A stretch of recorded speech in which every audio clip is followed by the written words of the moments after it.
Bonjour, dans cette vidéo, tu vas pouvoir apprendre à calculer une longueur à l'aide du théorème de Thalès. Alors cette vidéo fait suite à un autre exercice qui traite du même exemple, où tu es amené à calculer, donc sur cette configuration-là, une autre longueur. Je t'invite à cliquer sur le lien si tu souhaites visionner cette vidéo. Ici donc, on nous demande de calculer la longueur EA, donc elle est marquée ici par un point d'interrogation, connaissant donc certaines longueurs, je ne vais pas les lire, tu les vois bien, et sachant que PR est parallèle à CD, donc les deux droites ici PR et CD sont parallèles, et que les droites EA et CD sont parallèles. Bien, alors comment faire pour calculer EA? On a bien compris ici qu'il s'agit de mettre en œuvre le théorème de Thalès, mais où mettre en œuvre ce théorème de Thalès quand on a une configuration comme ça qui est complexe? Bien déjà une chose est sûre, c'est qu'il va falloir faire travailler deux triangles, puisque le théorème de Thalès fonctionne avec deux triangles dont les côtés sont proportionnels, et un des triangles déjà doit faire intervenir le côté qu'on veut calculer, parce que si tu ne le fais pas intervenir, tu risques pas d'arriver à le calculer. Bien, ce côté c'est EA, et à partir de là, il nous trahit le triangle BAE. C'est à peu près certain que pour résoudre cet exercice, il va falloir faire travailler le triangle ici EAB ou BAE. Reste maintenant à faire travailler un autre triangle. Lequel?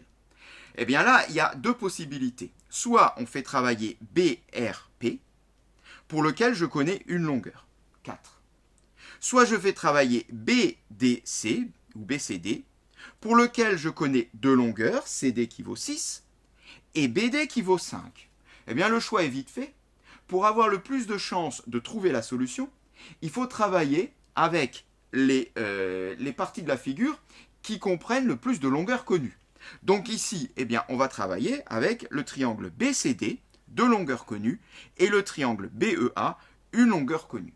Reste maintenant juste à vérifier quand même que la condition principale pour faire travailler Thalès est là, qui est le parallélisme sur deux côtés de mon triangle. Eh bien oui, c'est là, parce que EA est parallèle à CD, c'est dit ici. Je trouve donc bien ici la configuration dite du papillon avec le triangle BEA, le triangle BCD, tous les deux en situation de Thalès car ils reposent sur des droites parallèles. On peut déjà l'écrire. Les triangles BEA et BCD sont en situation de Thalès car la condition que j'attendais, EA parallèle à CD, est bien vérifiée, donnée dans l'énoncé. À partir de là, Thalès te dit tu as trois rapports égaux. Et pourquoi on a trois rapports égaux? Car les côtés 2 à 2 sont proportionnels, les côtés de nos deux triangles sont proportionnels. Eh bien, ce qu'on va faire, c'est qu'on va déjà préparer ces trois rapports égaux. 1, 2, 3.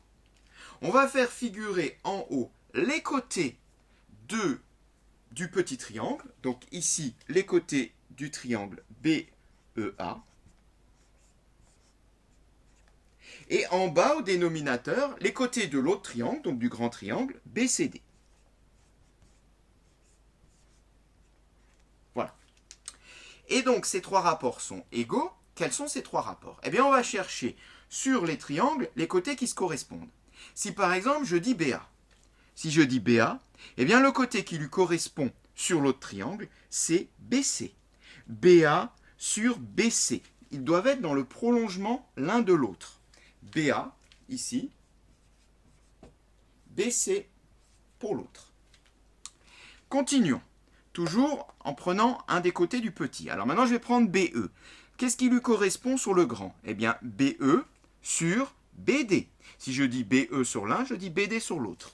BE sur BD. Continuons. Me reste le troisième, EA, le côté cherché, celui des droites parallèles. Eh bien, si je dis EA sur le petit, je vais dire CD sur le grand.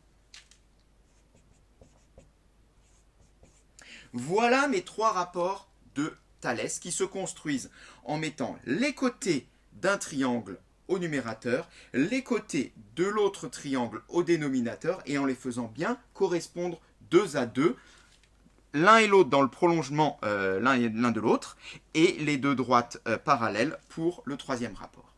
Maintenant, reste à remplacer toutes les longueurs connues. C'est là que c'est intéressant puisqu'on en a 3. Alors, on y va. BA n'est pas connu. ça démarre bien. BC n'est pas connu non plus. Bon, c'est pas grave, je recopie. BA sur BC égale. BE, ah bah BE cette fois-ci est connu, BE vaut 2. Sur BD, BD est connu, BD vaut 5. Égal. Poursuivons. EA, ah bien EA, c'est justement le côté cherché. Je vais le mettre en vert. Il doit apparaître. EA sur CD. CD est connu, CD vaut 6. Voilà.